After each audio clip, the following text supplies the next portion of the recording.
Okay, I'm going to call this meeting of the Sequim City Council to order. If everybody could please rise for the Pledge of Allegiance.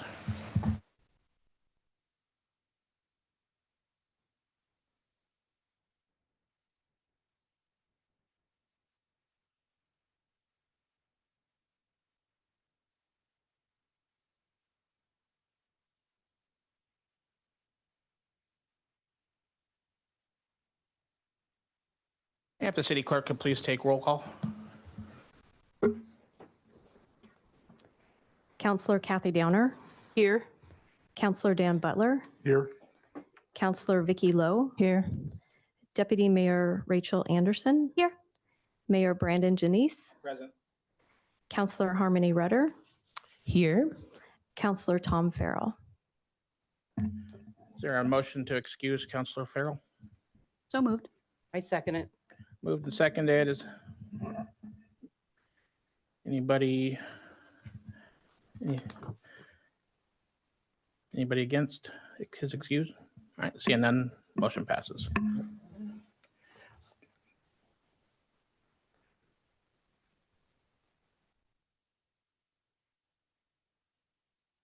right, item 4, approval of the final agenda. Is there any changes to the final agenda? Move to approve as presented. Moved and seconded. Any objections? Seeing none, the motion passes. All right, item 5, ceremonial. We have one tonight. This will be a proclamation for Chief Sheri Crain.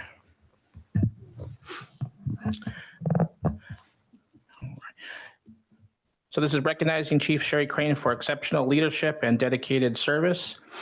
And whereas Sheri Crain has faithfully served and protected the city of Sequim for 33 years as of today, and whereas her career began when she was hired as a police officer at the city of Sequim in 1991, served as an officer and a detective, was promoted to sergeant in 2006, lieutenant in 2008, deputy chief in 2013, and ultimately chief of police in 2016. And whereas Sheri broke many barriers in her tenure, including being the first female police officer for the city, the first full-time detective, and she held the first middle management position when appointed as lieutenant and later deputy chief. And whereas the department has grown from 8 sworn officers when she was hired in 1991 to 22 sworn officers today, Sheri has had an instrumental role in the professionalization, modernization, and development of the Sequim Police Department. And whereas during her tenure as chief, she spearheaded community engagement, emergency management, and agency partnerships, including the creation of the Sequim Health and Housing Collaborative. And whereas Sheri's strong character and ethical values are reflected in the success of the Sequim Police Department, including obtaining and maintaining the 2016 WASPIC accreditation, the Washington Association of Sheriffs and Police Chiefs, a recognition that exemplifies the highest police standards and sets Sequim apart as less than 25% of Washington law enforcement agencies are accredited. And whereas she built a department culture that stops at nothing less than a relentless pursuit of justice. And whereas Sheri will be remembered for her dedication to law enforcement, her innate ability to quickly and clearly identify the crux of an issue, and for her humor and wit, steady nature, and creativity with words. Now, therefore, I, Brandon Janice, Mayor of the City of Sequim in the state of Washington, do hereby proclaim our great appreciation for the contributions of Chief Crain and her legacy of service and law enforcement to the city of Sequim and greater North Olympic Peninsula, expressing our deepest appreciation for her dedication and commitment to the citizens and staff, and extend to Sheri and her family our best wishes for many years of happiness in the future. Signed this 26th day of February, 2024, Brandon Janice, Mayor.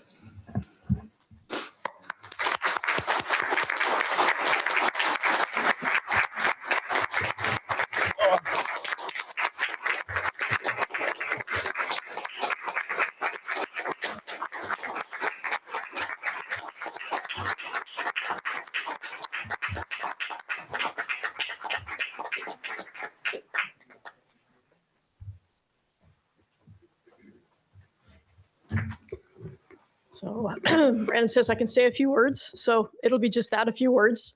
But I can't tell you from 1991, being a very young, naive, completely in over her head police officer to where we're standing today.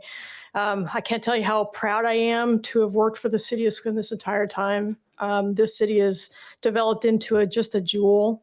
The people, I mean, that's what you're going to miss when you leave. And I am appreciative of a room full of people that I've worked with for some of them for almost my entire career, but definitely for the bulk of my time here. And I think this speaks to the close working relationship that all of our agencies have with each other. Fire District 3, you guys are fantastic. I love working with you people. Fantastic. Sheriff's Department, I mean, you have to work closely together. And I just really respect Clallam County. Sheriff King, thank you for being here. Brian, it's been a real ride. Brian Smith with Port Angeles Police Department, you know, we work very closely together. Jason, I've known for a very long time. Really a lot of respect for these people. The prosecutors here, wow, that's really cool. That's really cool. So I've had a lot of cool experiences in my life. I have had a lot of experiences I could have lived without, but I am quite proud to have worked here, and I want to thank you all for recognizing me today. So thank you.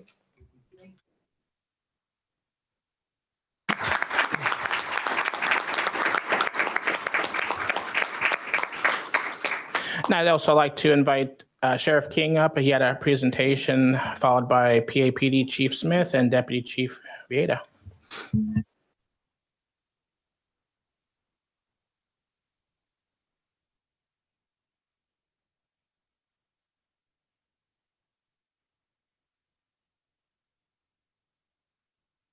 I'm a little bit challenged when it comes to technology. So thank you, Mayor. Thank you, councilors. Mayor Janice talked a little bit about culture and the culture not only here within the city of Sequim Police Department, but here on the Olympic Peninsula. And Sheri's been a real part of our culture here in this community.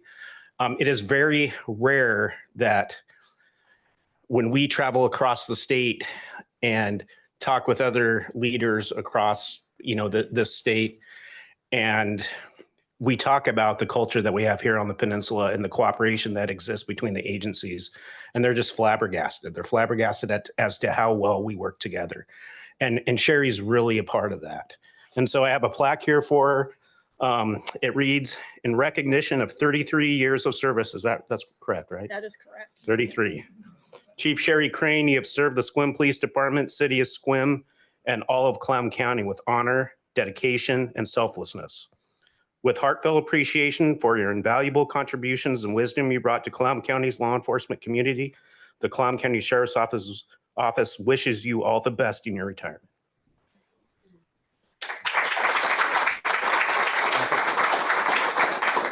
And I think you'll like the picture. I picked it out. The picture's pretty funny. It's got me in sunglasses.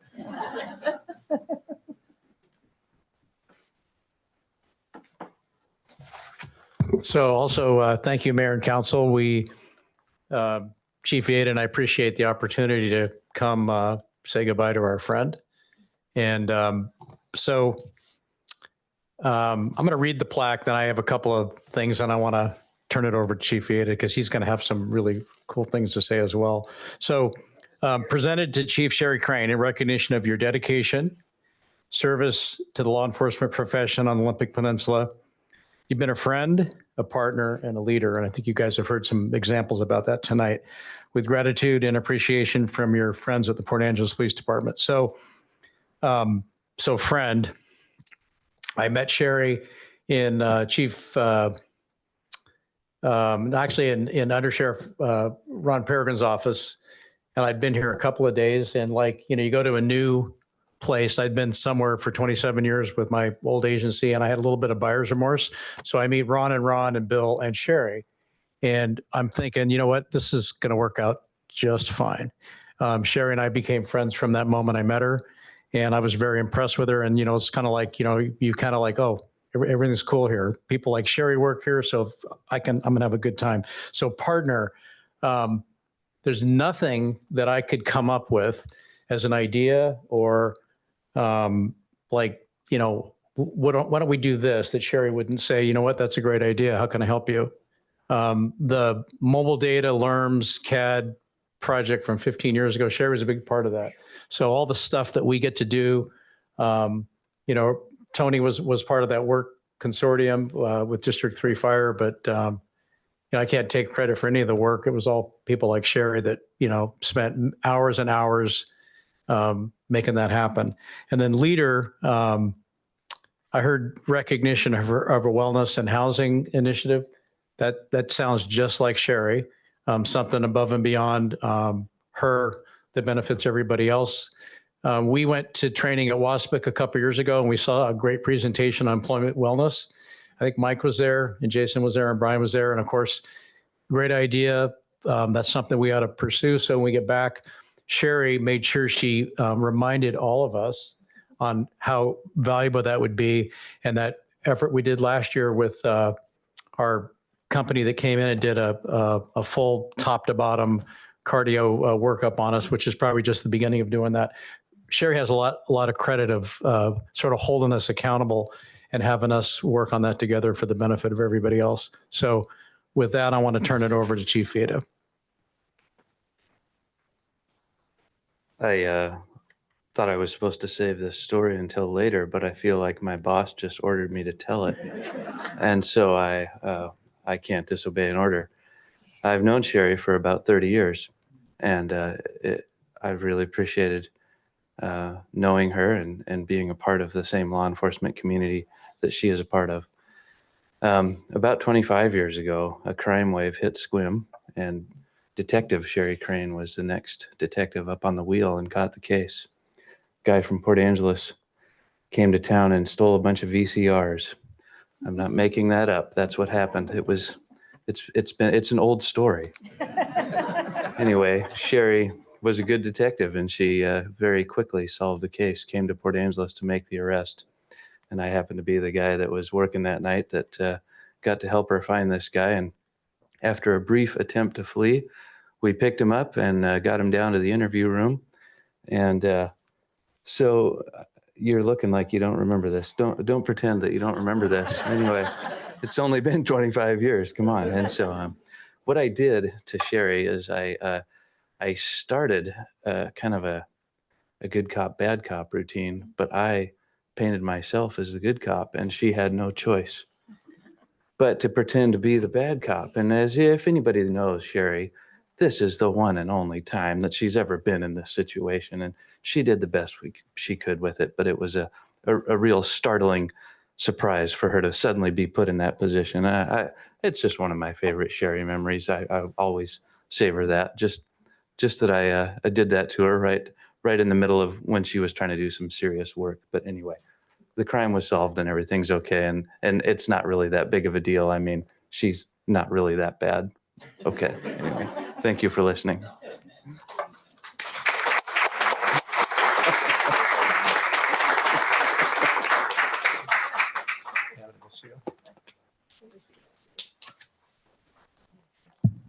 Anything from council?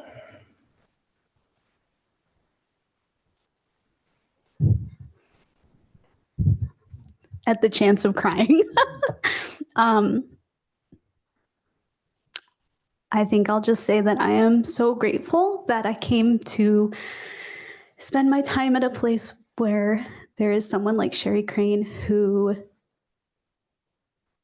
you're just so inspirational, and I am so grateful that I got to work with you. Thank you.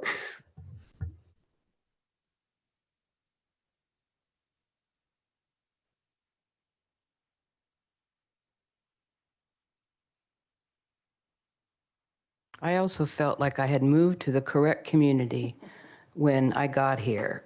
I was having a hard time adjusting to retirement, and then COVID hit, so there's even fewer people to meet, and they're all wearing masks, so I have no idea what they look like. But then when I ran for office and I met Sheri, I thought, what a wonderful group of people, everybody in City Hall. And Sheri is so empathetic. If we come up with a problem, Usually she'll have several solutions, she'll offer them, and always it's something to do with taking care of people. And I really appreciate that. I thought, man, I have picked the correct community. And that's because of you, Sheri. So thank you very much.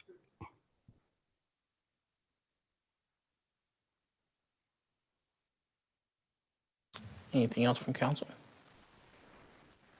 I think probably one more round of applause for Chief.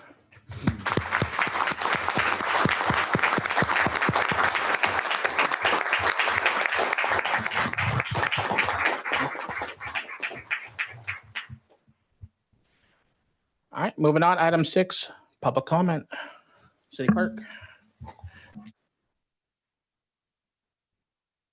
The public comment sheet will be collected for those attending in person. Comments will be taken every other one from those attending virtually, by phone, or in person. For individuals attending in person, please take a moment to silence your cell phones. For those attending virtually or by phone, if you would like to provide public comment, please now press the raise your hand icon, or if on the phone, press *9. Each person will have 3 minutes to speak on any topic, and there will be a timer visible on the screen. A total of 30 minutes will be permitted to provide comment. Please state your name, address, and if you are representing an organization. Again, for those of you virtual or on the phone, please now press the raise your hand icon or *9. Anthony, will you please start us off with a virtual attendee? We don't have anyone online that is requesting to speak at this time.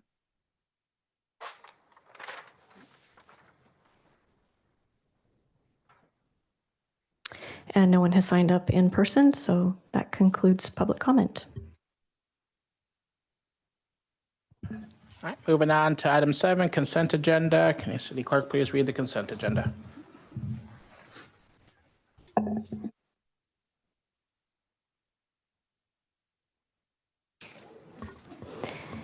The consent agenda tonight is 7A, claim vouchers totaling $928,945.78. 7B, City Council meeting minutes from February 12th, 2024. 7C, LDC Corp., an on-call planning services contract. 7D, the code update for SMC 12.30, developer reimbursement collection agreements, an ordinance. Item 7E, code update for SMC 17.04, dedications, an ordinance. Item 7F, advanced meter infrastructure for water meters, a contract update. And 7G, Sequim Bay Lodge contract. Is there a motion to approve the consent agenda? I move we approve the consent agenda. I second it. It's moved and seconded. Anything else from council on this item? Any objections? All right, seeing none, motion passes.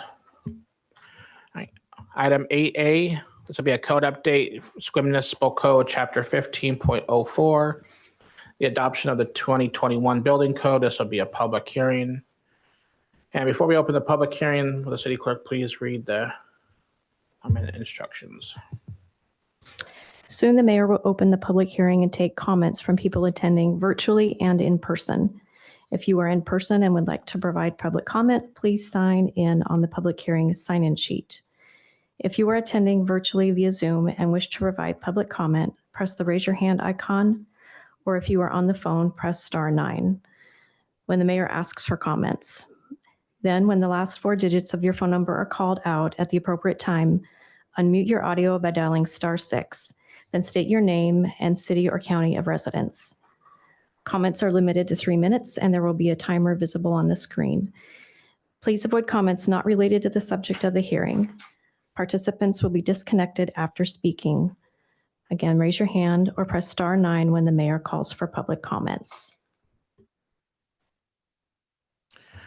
Okay, the subject of this public hearing is the code update for Sequim Municipal Code, Chapter 15.04, which is the adoption of the 2021 building codes. I will open this public hearing and will now take staff testimony. Mr. Joel. Thank you. Joel Drussel, building official. So currently we are under the 2018 Washington State Building Code, and we anticipate that Washington State will implement the 2021 building codes on March 15th, although there is possibility that the adoption may be delayed for some or all of the building codes. So since the previous council meeting, due to the uncertainty of the date of the adoption of the 21 building code, I'm presenting a new chapter exhibit with modifications as shown in Exhibit B.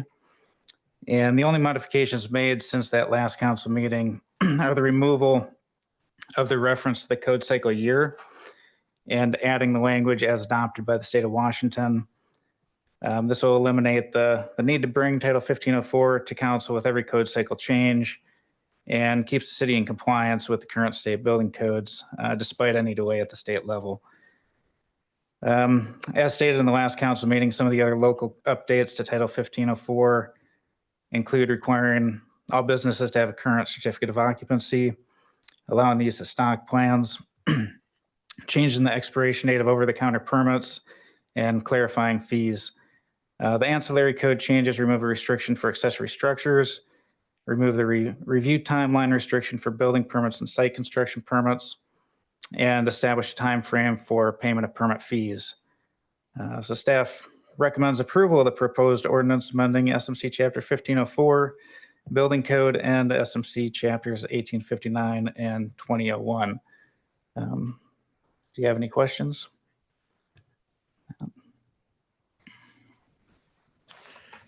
Questions from council?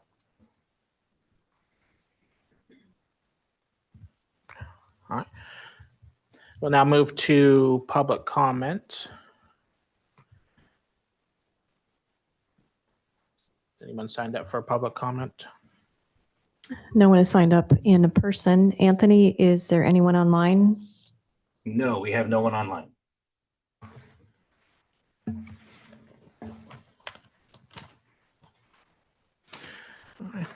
Is there any members of the public that did not sign up that wish to speak on this matter? Seeing none. Okay, I will close the public comment portion of the hearing.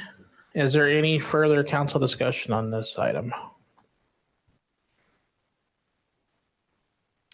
Just that it's very straightforward. I mean, and very modular, the language that's going in to keep it flexible so that we're, as you stated, always in compliance. Straightforward. Thank you. Anything else? All right, I will now close the public hearing and we can move on to public action. There is a motion in the packet. Somebody would like to make a motion. Be happy to move. Move to adopt ordinance 2024-0 blank, amending SMC Chapter 15.04 Building Code and SMC Chapters 18.59 and 20.01. I'll second that. All right, it's been moved and seconded. Any further discussion? Any objections? All right, seeing none, motion passes. Thank you. Yep. Thank you, Council. Thank you, Joel. All right, moving on to 8B. This is another code update, Sequim Municipal Code, Chapter 8.08, Compost Procurement.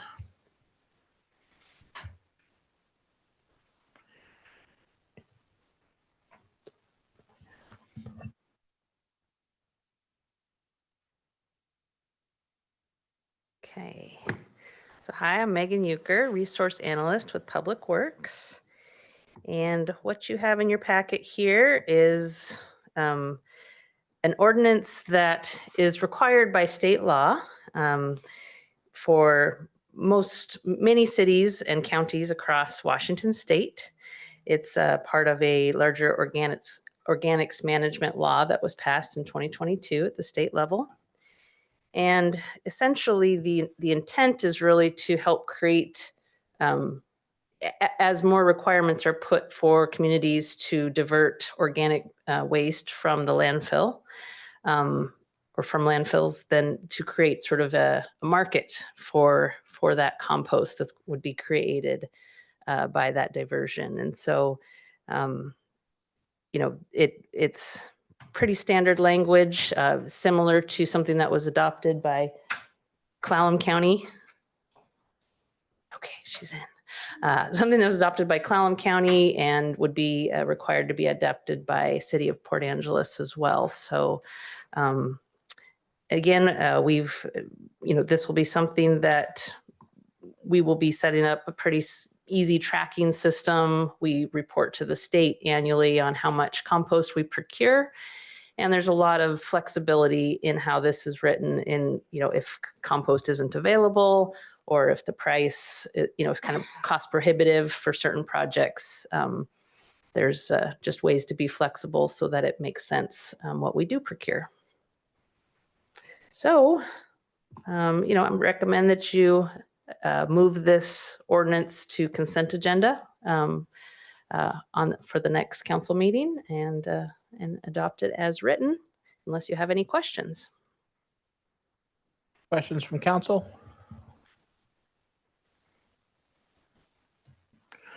Entertain a motion if someone is ready.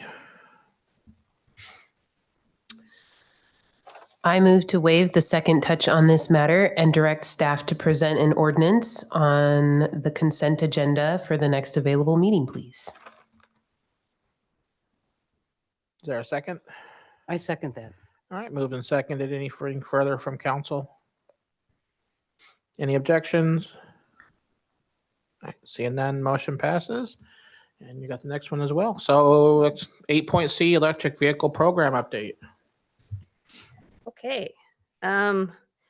So I don't know if everyone was able to watch. I did put in a video recording to go along with these slides, and I won't be showing the slides just for time's sake tonight. But essentially, we did receive an award recently that I wanted to let everyone know about. And of course, we certainly hear of a lot of awards that are happening for vehicle EV infrastructure, EVI, that's happening around the peninsula. So I thought I would just touch on that briefly, make sure everyone knew what was going on, and then use it as an opportunity to, bring new counselors and anyone who wasn't here even a few years ago to know what sort of EV activities that the city does undertake at this time. And so I provided a little background just to get people on the same page, because there's a lot of different types of levels of EV charging and different types of EV vehicles. For instance, the city itself, we do have one plug-in EV, but the rest of our electric vehicles that we own in our fleet, are hybrids, or they also run on gas, as well as having a battery, or they use their, are charged as they go, sort of like the old Priuses that you might be familiar with.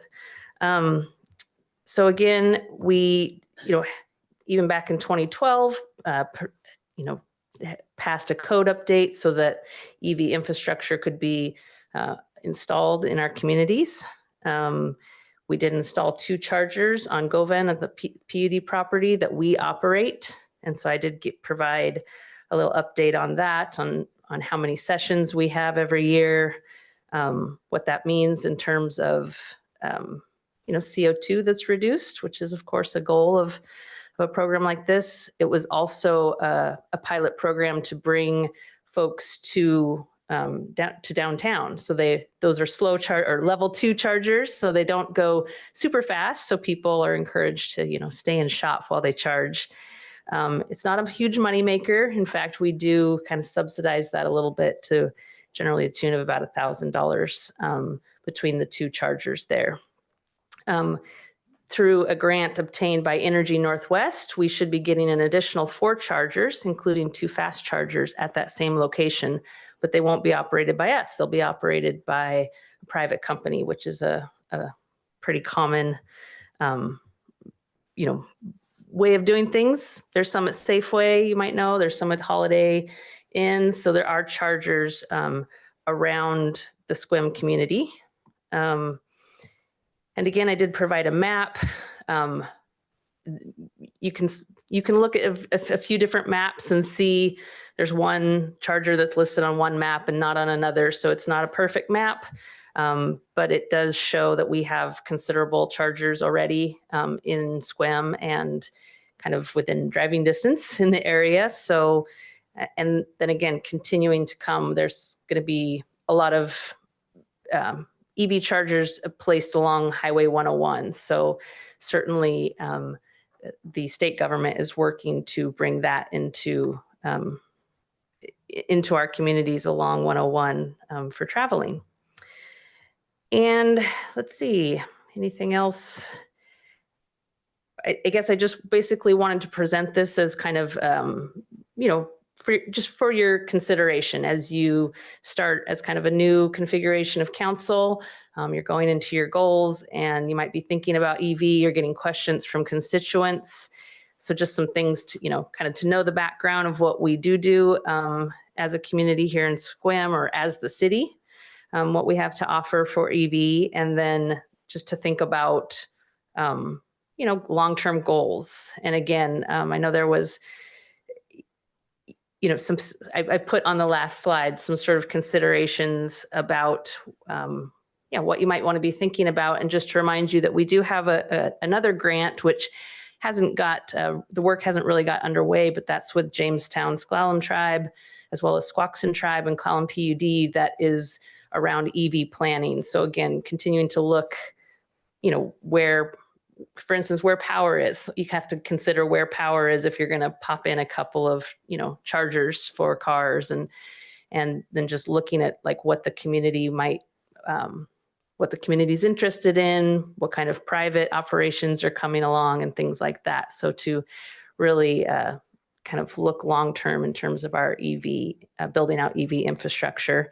And then of course, we continue to look as a city kind of at fleet electrification, what makes sense, where the technology's at, and what kind of grants might be out there to help us do that. So any questions? Yeah. You said the city already has one total electric vehicle?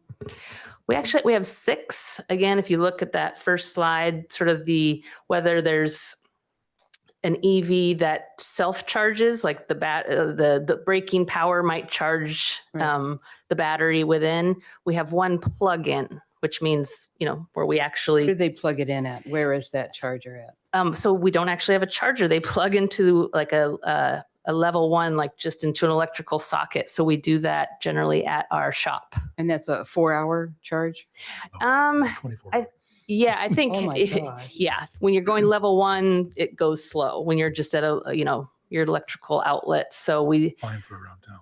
It's actually perfect overnight. And I think one consideration of EV is sort of your power load, right? I think the most PUDs or electrical providers would say, tomorrow we couldn't plug it a million EVs in and be able to handle that load. So doing that overnight load when your other loading is low, when people are asleep and all the lights aren't on, that's a great time to charge an EV, just in terms of the whole kind of power grid consideration.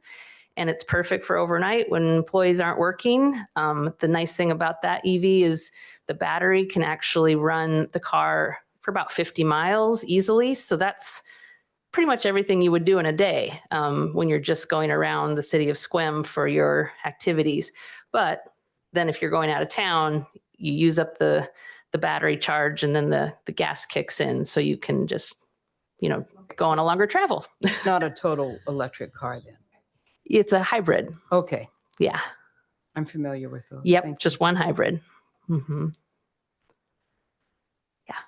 Yeah, thanks, Megan. This is helpful. And I think you probably answered the question in the course of your presentation, but the 4 chargers coming to Govan, 2 of those will be fast and 2 will be level 2. Is that what I heard you say? That's my understanding. Okay. And again, Energy Northwest led that project. They're kind of a quasi-governmental, they support local governments in sort of energy projects. You might be familiar. And I just want to reiterate or emphasize what you said, the impact on our local businesses to have EV charging available. Most of us that drive EVs and live in Sequim will charge at home. We don't come into town to charge our vehicles. Yes. But people that are passing through or, on 101 and want to stop for lunch or whatever else they want to do, having a place to plug in will encourage people to get off of 101 and come down Washington, basically. So yeah, absolutely. great. There are tourism maps that show where they are in each city And for there's, people that are and there's traveling. an app for that too. Yeah. There's a lot of apps for that. Yeah. Thank you so much. And actually, as I was just looking through this again, I found that you put the video on YouTube in the packet. So, yeah, so I was like, oh my gosh, I can't believe I missed it. Either way. And so maybe my question would be answered if I watched your full presentation, but what is Blink? It's on slide number. Yep. That's the company that we use, we contract with them. We pay them an annual fee to basically manage the chargers from afar. So they do customer service. So if someone needs to call at any time and say, hey, this isn't working, or how does this work? They're manning the phones. They also have a website where they're managing the data. So the length of the charging session and, how much money it costs or essentially things like that, and charging the customer, so they're managing all of that. That's who they are, Blink Charging. And the ones at Washington Street, those are free to the public at Govan? Yep. Well, they're free for the first 3 hours, so right? Up to 3 hours. And then after that, it kicks in at $10 an hour. And that was a policy set by the council when those were installed. I saw that. Okay. Great. But then, it's like a question of what are we trying to incentivize here? If we're trying to just have people stop and top off, right? Either way, but that's not what we're talking about tonight. That would be a whole nother. I think it's something to think about, especially as there'll be 2 level 2s and then 2 of these fast chargers installed at the same site. Because a level 3 will charge. Would it charge a Tesla, for example, in half an hour? I'm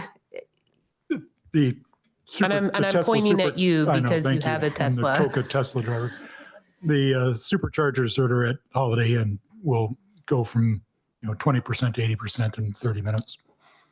So, and I don't know if the level 3s or the fast chargers described here have the same capacity as the supercharger, but it still gets people into town and out of their cars in proximity to city center. The problem with the superchargers, in my opinion, out at Holiday Inn is, except for the Black Bear Diner, there's really no business out there. Yeah, I guess I'm just thinking there is maybe I should refrain, but I mean, I'm not an electric vehicle person. I was contemplating it last month because of all the new legislation, and there's all these new incentives from the government to go and buy them. And then I looked into it, and for getting a fully electric vehicle, the one I could afford would be like a 10-year-old Leaf. And I can't replace my primary vehicle with a 10-year-old Leaf because I wouldn't ever be able to leave Sequim.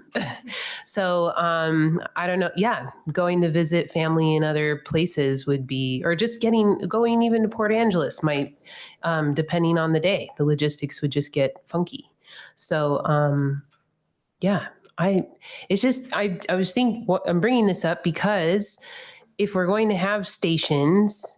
Well, the one that's currently there is offered free because this is so new, right? But then if we do start adding in more, and we don't have as a city, we don't run the utility of the electricity. So then where does that revenue go? If it was going to be, I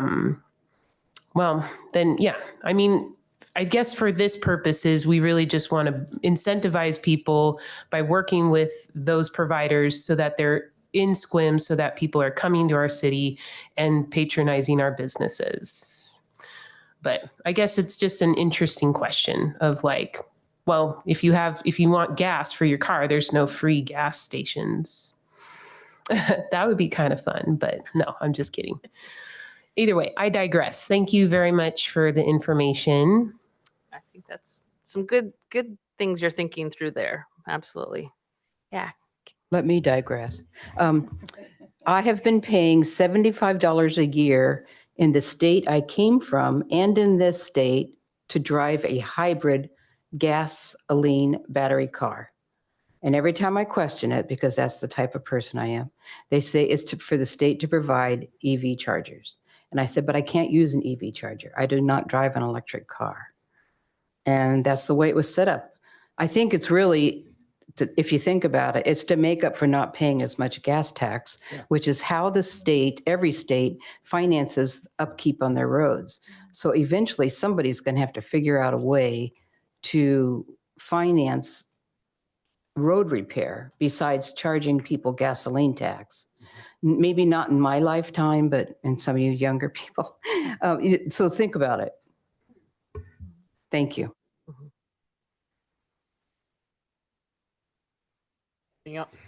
Anything else from council? All right, being this information only, there's no motion. So thank you. You're welcome. All right, item 9, reports, youth liaison.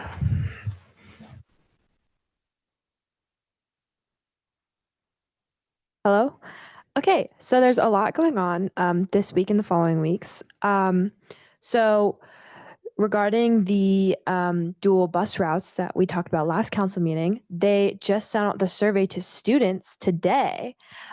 So we were required to take that survey today in our homerooms, and there was a lot of good questions in there regarding like where the money would be coming from, how that would affect other budgetary areas like teacher salaries, funding, curriculum.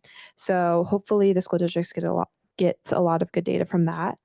The Interact Club also has next weekend on March 9th, we have the Walk for Water.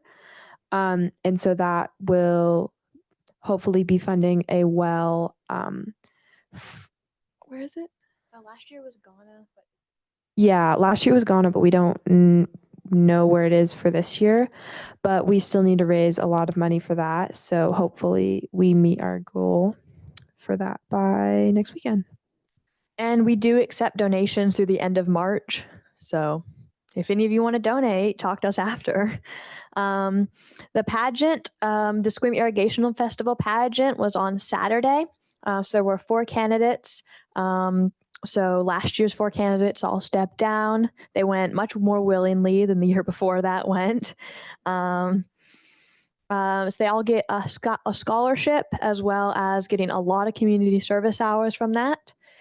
Spring sports started today, so I'm sure they all had a lot of fun with the hail and the wind and all of the other weathers that we've had today. And speaking of weather, the Sunshine Festival is this weekend.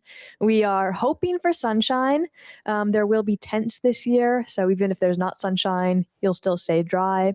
There's going to be a 5K and other things. Interact Club, as well as some other students from Sequim High School, are volunteering at that as well. So yeah, that's pretty much it that's happening in Sequim in terms of the youth. Malia, do you know who your partner on the field is for the well drilling? Who do you depend on to direct you? For well, oh yes, it's Habitat for Humanity. Habitat, So great, thank you.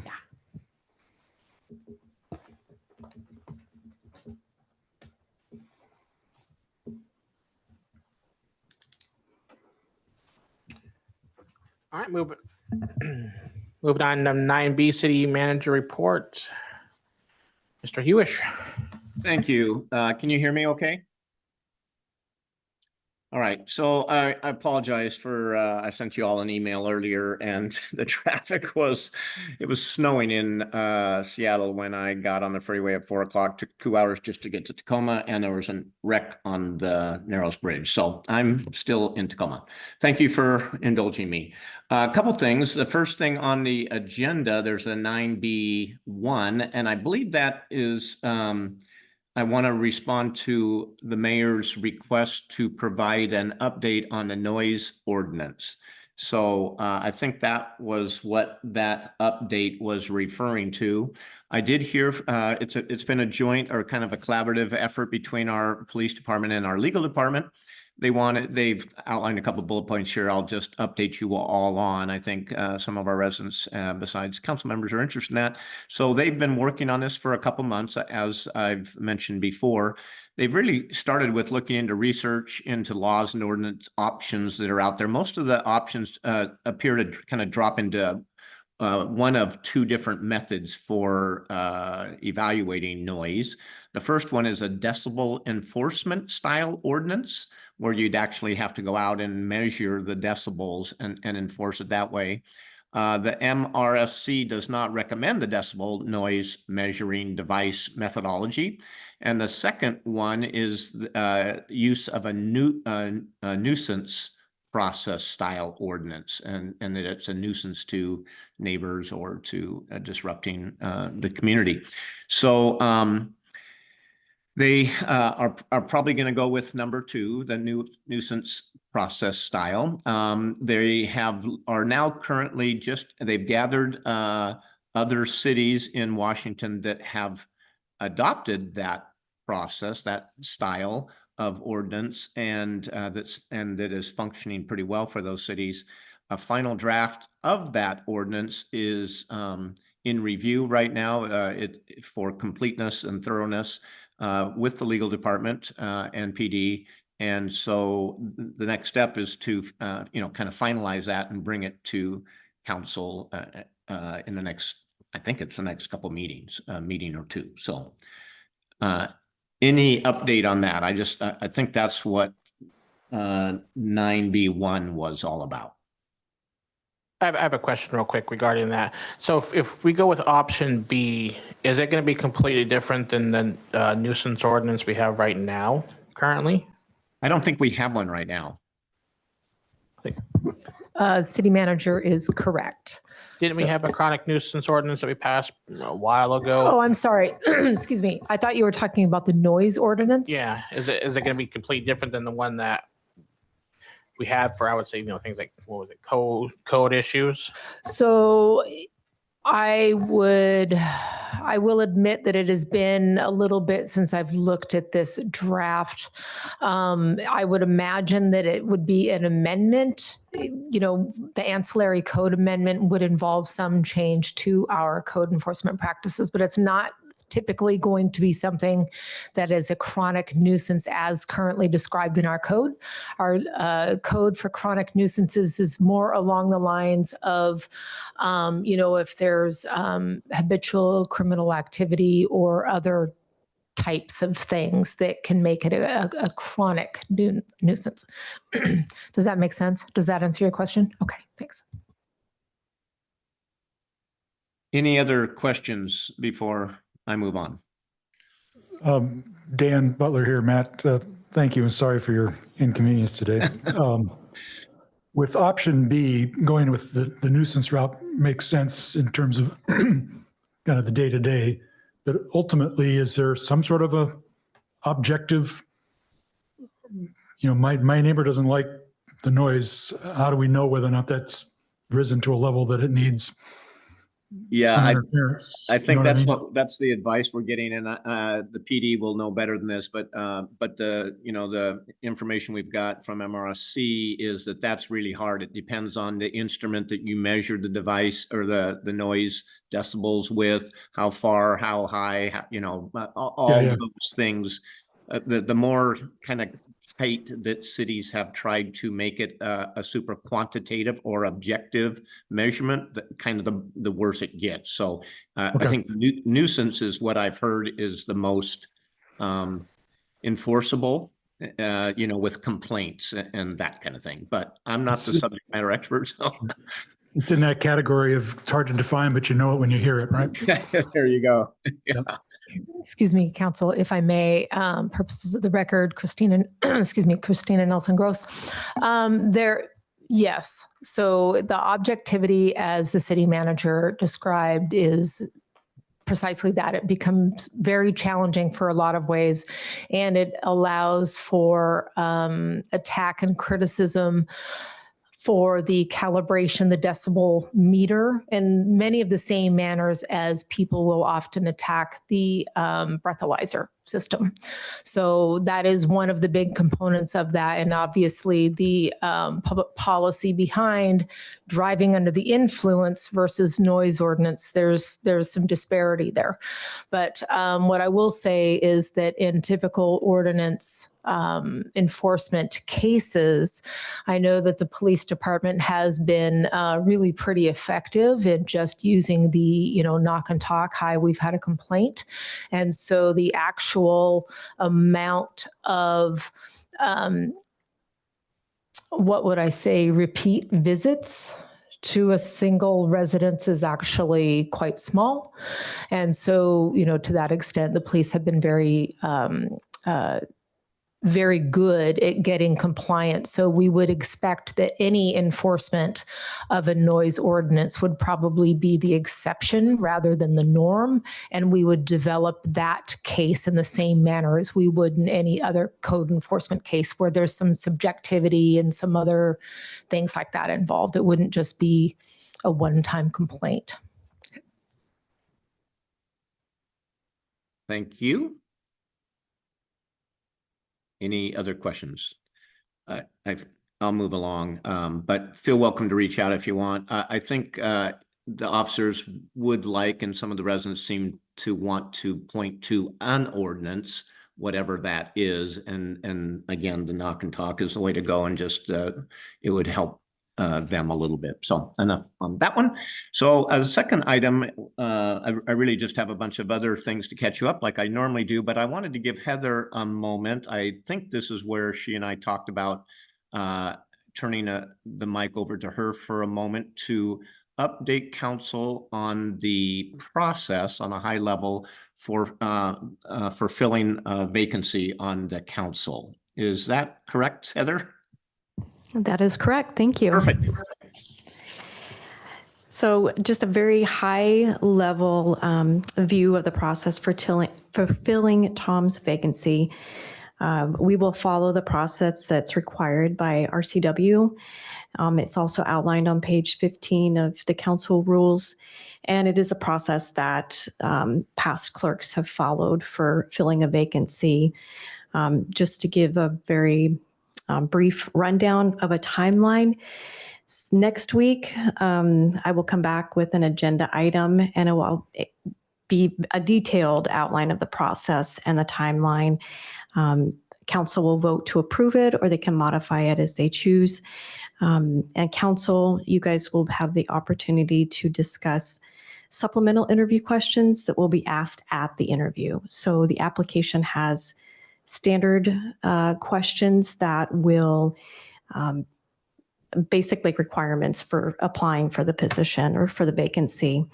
And then when it comes to the interview time, there will be other questions that can be asked of you guys. So it would be set, those questions will be set, and to promote fairness and transparency for all the candidates that apply, they would all need to be asked the same questions. It gives everybody a fair shot.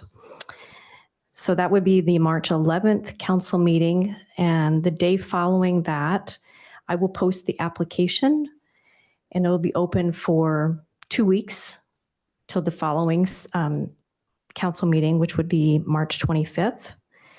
At that time, any applications that are received would be submitted as part of the agenda packet for you guys to review and select the applicants that you would choose to interview.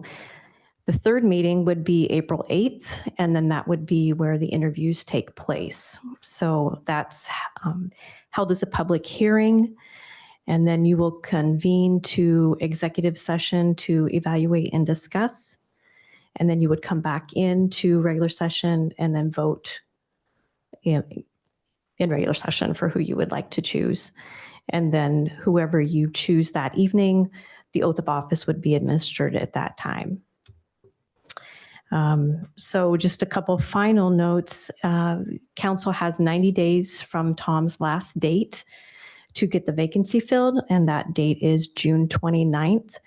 If we don't get it filled, then that ends up, council loses its authority, and then it goes back to the county and they will administer filling the position for Tom.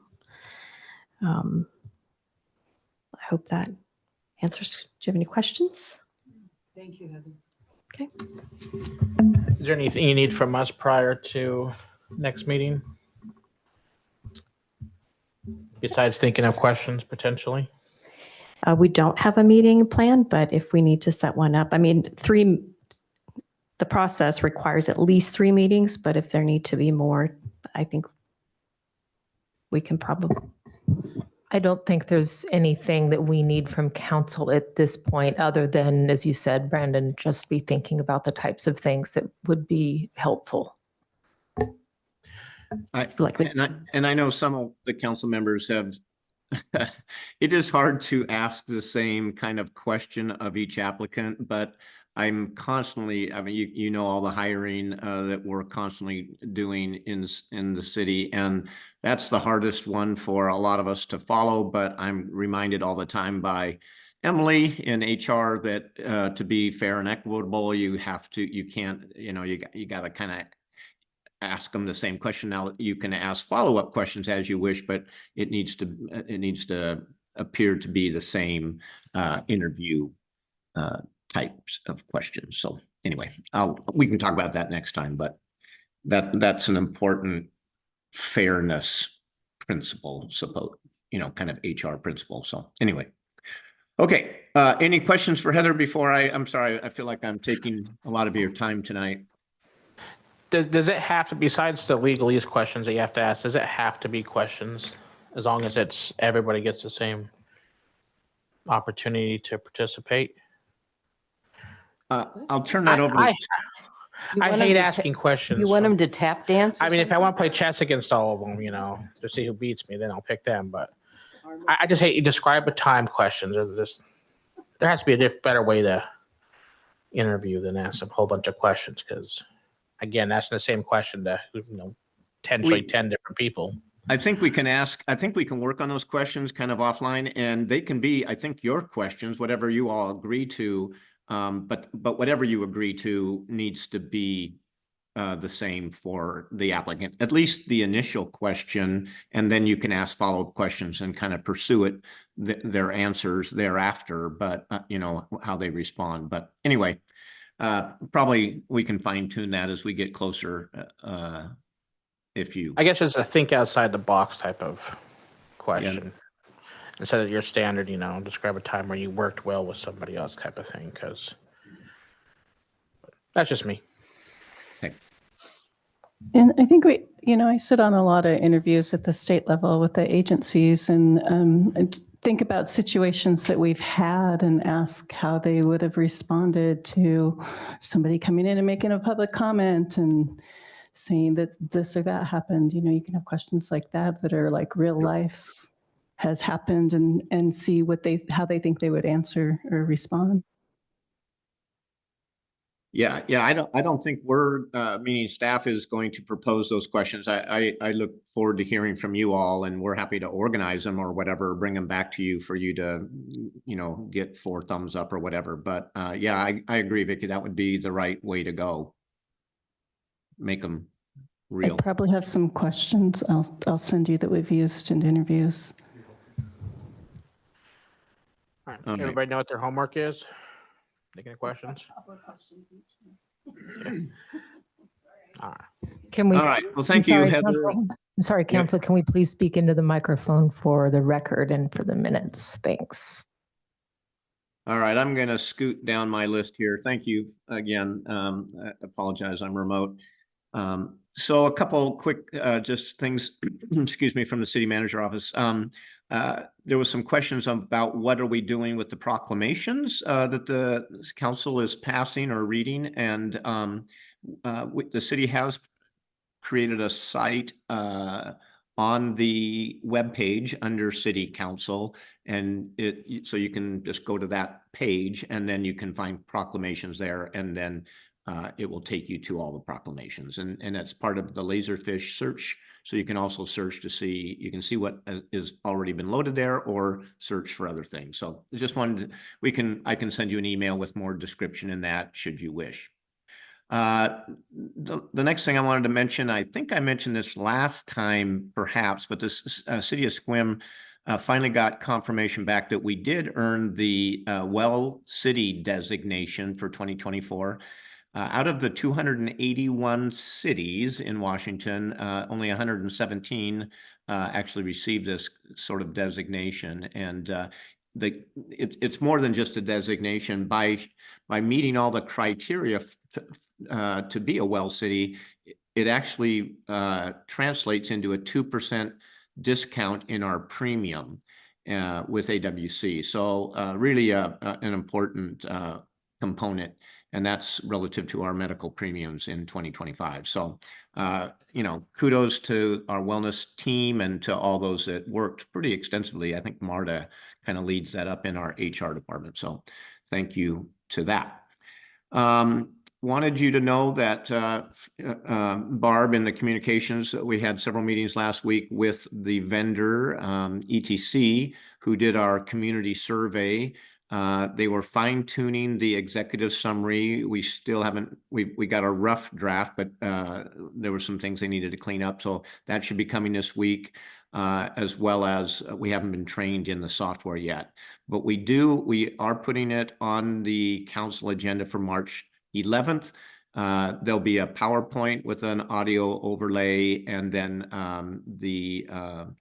our representative with EDC, I think she's actually an owner, a principal with the company, will be live remotely to answer any questions council may have. But he's going to kind of, you will have been able to look at his slides and then to answer any questions on March 11th. I think that will be really useful. I couldn't be more pleased with it, and I don't want to jump the gun on that, but it's exciting. So. All right. And then finally, of course, Barb, you've already heard it from our student liaison, but she just wants to make sure that everybody knows about this Sunshine Festival this coming weekend. And I think some of you, like me, have signed up for some shifts and whatnot. That's down at Carrie Blake. From our community development department, the Squimagine website is now live. This is relative to the comp plan and the beginning of that whole initiative. The first round of stakeholder meetings are going to be held on March 5th and 6th. So wanted you to be aware of that. We're still working on a kind of a comprehensive task and timeline so that you and our residents can refer to that, particularly where there's council engagement and or resident engagement. So that is coming and will be here soon. Also, Teresa and her team have worked hard to create a site on their website called Current Projects Map. And this will be a site, it's currently working, but we're still fine tuning the link and a couple of the kinks there, but work in progress and soon to be released is that current projects map. And so that's going to highlight all the current land use cases currently under review. And so you'll be able to refer that. There is a lot of activity in Sequim, and I think sometimes people don't understand that or appreciate that. So also from the DCD, you'll be happy to know that one of our contractors, the Grubb brothers, I think we refer to them, they have two different projects. I mentioned when their first one got approved by the hearing examiner a couple months ago, and their second one just got approved. So that's exciting as well. Wanted to share that with you because I know some of you were following that closely. And finally, from the DCD, the hearing examiner RFP is due to be closed. There's an RP out, of course, for responses. We will close that on later this week, February 28th. So that's that. From HR, we've worked long and hard with an amazing consultant from the Midwest, done a lot of work with Emily. I've been pulled into a lot of meetings to participate in that. I just want you to, as the council members, know that a lot of effort's been gone into that, but well worth the time and effort and or money, I guess. It's been great. Some of the numbers are just being finalized, and we'll be rolling that out and bringing you up to date as we fine tune that in the next week or two. And then I guess I could talk about some open recruitment. I'm just about done. From the PD department, you know that we're currently recruiting, but getting really close to closing an officer position. Looks like by the end of the week, maybe March 1st, because Mike has moved from deputy chief to chief, or will be. That opens his deputy chief. We opened that up internally, and we have 2 candidates for that, and that closes on the closed on the 23rd, so we're past that. Yep. I'm sad to say, but happy to say, Sarah, unfortunately, as our public works director, no matter what incentive I dangle in front, I can't get her to stay past June. And so we've opened that up, and we've had some really qualified candidates for that. We had interviews all Friday afternoon with 4 different sets of teams, and a couple more still in the works. So just wanted to update you on that. Hopefully we'll have an announcement in the next week or 2 for that as well. And then some other things. So our asset fleet and facilities manager is open and to some candidates. And then we also just filled some positions down to WRF. So I think that's it. I'll close with, you might want to pencil in Sheri's retirement party. She doesn't love me announcing this, but that's on the, I think it's Thursday, the 28th. And then Mike's swearing in will be the next day, Friday on the, did I say the 28th, 29th? So Sheri's is on Thursday, the 29th, leap year day.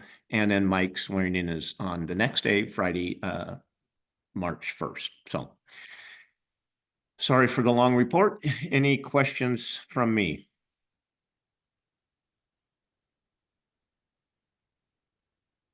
All right. Thank you very much. Again, sorry I'm not meeting with you in person, but. All right, city council reports. Anything for open council discussion? There was a transit meeting last week on Wednesday. The ridership in Sequim is booming. It is just booming. They have to provide extra vehicles for the Pingo. The ridership is up. They have filled a lot of positions. They're training new drivers, and they still have some more positions to fill, which brings up the next subject, that there is a job fair tomorrow, all day tomorrow at WorkSource, and the address is 810 Brackett Road. It's that little road off of Washington that's like a shortcut to get to Walmart. If you know where that is, that's where the WorkSource building is. So if you know anybody who would like to interview or bring their resume to the job fair, tell them about it. Thank you.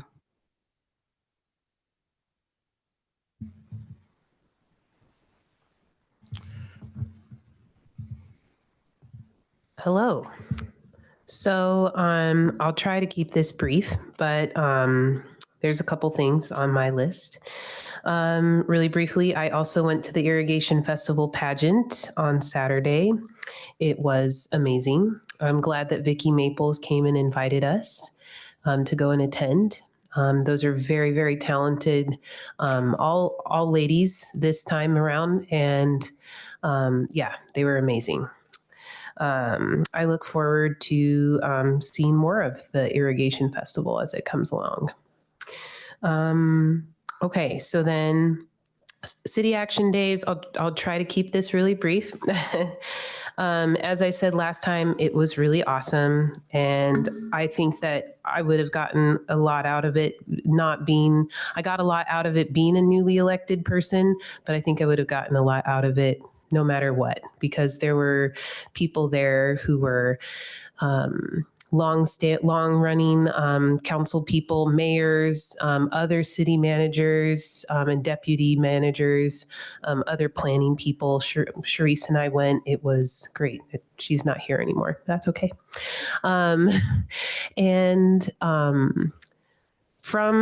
So really brief, like, So I've heard from talking with Matt that my experience was different than it has been in the past. It wasn't held with breakout sessions. Everything was in one room. It was about 200 people max when everyone was there in one room, and they had all consolidated sessions, starting with like the do's and don'ts of keeping council meetings going smoothly, the city hot topics roundtable discussion, which I really appreciated because then you get a chance to everybody in the whole room, like from rural counties to folks that are in the greater Seattle metro area to the island counties, and Port Angeles and Port Townsend were both there. And so I get to connect and oh, hello, nice to meet you. And just hearing what all of those people were very passionate about. And I made that again and again and again, so many folks for a good 10 minutes of that were like, we're dealing so much with substance abuse, fentanyl's such a challenge for us.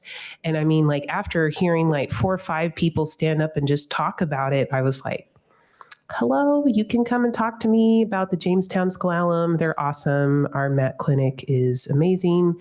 And people did come and talk to me. And so it was just building those connections and really speed networking. Then Advocacy Academy was really great because then you have legislators right there and you can talk and people are like, this guy does all the money. You really want to get to know how to talk to him and advocate for what you're passionate about. And then the best one, I think, of the first day, other than the hot topics, was getting to know all the lobbyists. So cities have lobbyists in Washington, in the capital, of Washington, and they work towards making sure the needs of cities are heard. And it was very funny. They went from this is the best bathroom at the Capitol to use to then they get into here's the bills that are being considered. And these people live and breathe and this is their thing, because they weren't talking from a piece of paper. They were like, and here's House Bill blah blah blah blah blah blah blah. And I was like, wow. So amazing, just amazing. The next day, so right in the middle of the day was the governor's fireside chat. Very, very interesting. Jay Inslee was he's a great speaker, I think. And then they had another hot topics with the lobbyists. And then actually, I think the gem was from 1:15 to 2:15. There was an amazing discussion back and forth between the president of the AWC board and the director of the Criminal Justice Training Commission, Monica Alexander. She was a very engaging speaker, and she just recently published a book. And if you want to know more, I just highly recommend you just take a moment to go and Google her and just read about her. She's amazing. All of the things that she was saying, I was like, wow, what an honor we have here in the state of Washington that this woman is the director of training new police officers for the state of Washington. And one of her big takeaways was go back home and make sure you make good friends with your police department. And I'm working on that. I'm emailing with Tiffany to try and schedule my department orientation, but it's hard because I can only do my council stuff on Monday. So just hang in there. I can't wait to get over there and get to know more about them. But yes, so. Oh, and then the fun part was going to the Capitol, actually, and then getting a tour. And I was like, whoa, the last time I was here was when I was in elementary school. Whoa, it was amazing. So they have a convention, statewide convention in June, and they are currently looking for new folks to join the board and the directors, the board of directors, and we all have a little letter in our pockets. Our current person for the board is she's the deputy mayor in Port Townsend, Amy Howard. She's our District 12 rep. So if you have any questions, AWC, you can ask her. Oh, and I picked up a bunch of cool stuff and it's all in the council office. And I'm sorry, I think I still have some of the swag. Okay, I'm going to stop. Okay, so that's enough about action days. Parks and Rec Board, there's going to be a cool event on Arbor Day, which is Friday, the 26th of April. They're going to be planting trees around the fish pond for shade at Carrie Blake. So that'll be, that's upcoming from the Parks and Rec Board. The Sequim Arts Commission also, so that was on the 20th, Parks and Rec Board. Sequim Arts Commission met today from 3 to 5, and they're awesome. I'm so glad to be on both of those boards. They're just rad. So let's see, Arts Commission. No, I'll just go from here. No, it's over here. Sorry. So much. This is good. Oh, I think the piece that's the coolest is the art project that they're going to do during the irrigation festival. They're putting together a really, really cool project. It's going to be 3-dimensional and it's going to upcycle plastic that's not regularly recyclable. And it's going to be rainbow, and it's basically a 3D representation of the new Arts Commission logo. Other than that, I mean, they're both of these commissions are doing excellent work, and I'm just really honored to be part of it. So, and they did a lot of strategic planning stuff. It was just, they're a great group. So that's all I have. Thank you. So going back to the city action days, I got your email, and I'll definitely take you up on both of those topics. Dealing with forensics, a big issue of mine. I would like to get our facility back up and running fully at some point. And then childcare, definitely, I think something we should look at with our retreat. So I'll definitely take you up on those offers. Thank you. Yeah. So that was just part of how City Action Days goes, is you're out there talking with all the other electeds from across the state, and you're like, I'm passionate about this, I'm passionate about that. And you're like, wait a second, we need to talk more, because, and then, yeah, there's someone working on increasing forensics and strengthening that. And so, yeah, that kind of across state connection, essential. Thank you.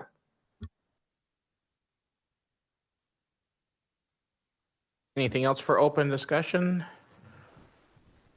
Thank you. I, with Heather's help, sent around an email earlier today regarding adopting a land acknowledgement as a city council in the same way that the Planning Commission has recently done. I attached a cut and paste of the land acknowledgement that the Planning Commission processed and is adopted now, and would like to see the city council do the same. In terms of process, I'd like to ask for at least one other council volunteer to join me. We set a meeting with tribal council, and that would be probably with Lonnie Greniger. Is that how you say your name? And just get a dialogue going so that what we are proposing as a city is, in fact, carries out the purpose of respecting and honoring the S'Klallam tribe. So if anybody's able to or interested in joining me, I would appreciate that. And then I'll reach out to Lonnie and set that up, bring back something then to council for discussion and adoption, hopefully. When does tribal council normally meet? I don't know the answer to that, but this would just be a meeting with Lonnie as the public, what's that? Culture director, yeah, whatever her title is. She was the one that we were directed to for the Planning Commission, and she sits on the council, tribal council, and was appointed to represent them to talk to us. So I would assume the same process would take place.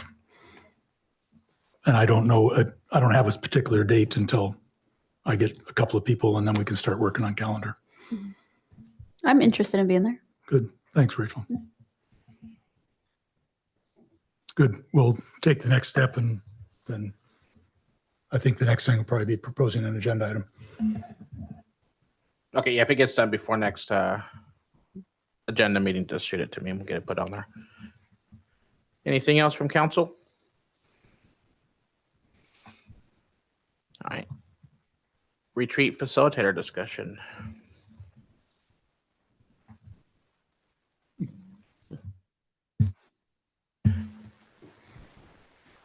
While Miriam's working her way up here, we'll do item C real quick. Who wants to do next agenda meeting?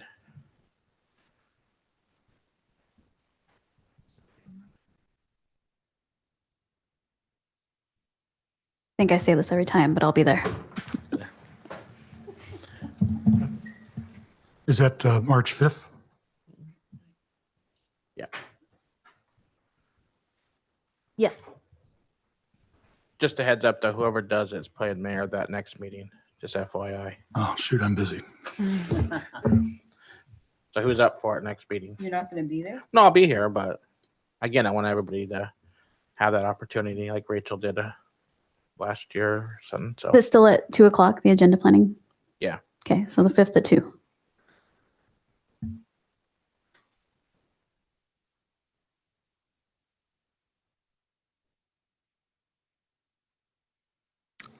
I'll do my best to attend that meeting, and that does not necessarily equate to agreeing to be mayor at the next meeting.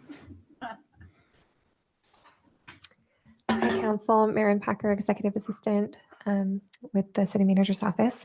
So for the past couple of meetings, we've been talking about a facilitator for your April 1st City Council retreat. Last session, the Council expressed an interest in David Mercier. I did, and Matt did explain kind of his process of working with council and working with staff, and council wanted a little more background on what that would entail. And so I had David write up kind of his process and sent it to council. So today, really, the direction we're looking at is if council decides to go to with Dave Mercier for facilitating, or if there's another suggestion. Thoughts from council? I'll start off and say that I'm open to having Dave facilitate. Show of hands from council on who, if that's what we want to go with. Fantastic. Thank you. I will let Dave know, and then he'll probably be collaborating with you directly for a further city council retreat agenda. Will the staff, he involves the staff, will they be able to attend? Use the microphone. Oh, thought it was loud enough. Mr. Mercier involves the city staff, and it's a 6-hour meeting. Will they be able to attend? So staff will go based on the suggestion of Dave Mercier. Obviously, if he feels like it would be beneficial to have staff there, I think our staff have expressed an interest and dedication to be there. And so we'll go based on recommendations. Okay, because we had a staff facilitator last time, and she was excellent. Yeah, thank you. I'm sure she'd be very pleased to hear that. Thank you. And we have checked with him and he's available on April 1st. So that, thank you, council, for making that a quick process or whatever. I was eager to kind of see where your discussion went, but anyway, I appreciate that. And I trust that senior management team will make themselves available as needed. But it is your retreat. We understand that. We'll just participate as invited per Dave. So thank you.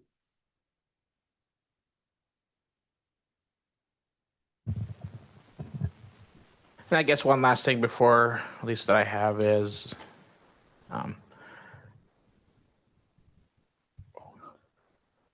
what's called the Engrossed House Bill for 2114.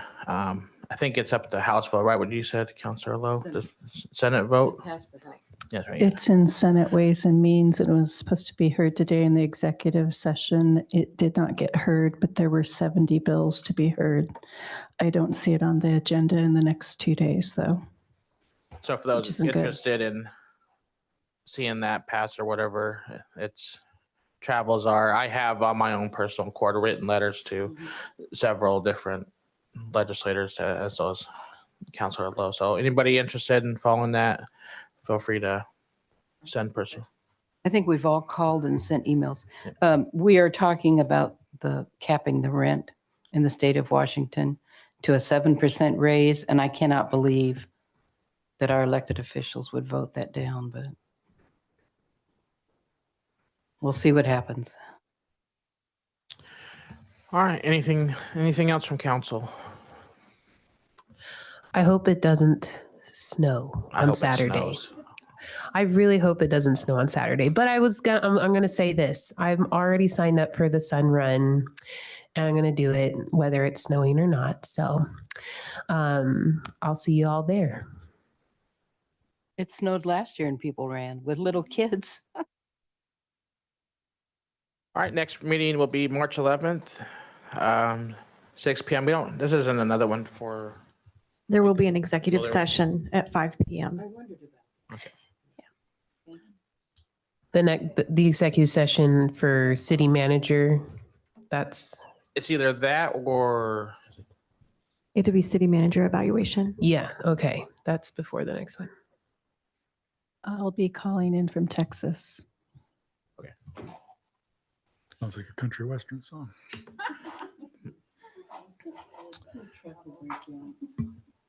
All right. Who wants to make the favorite motion? Motion to Move adjourn. adjourn. Yeah.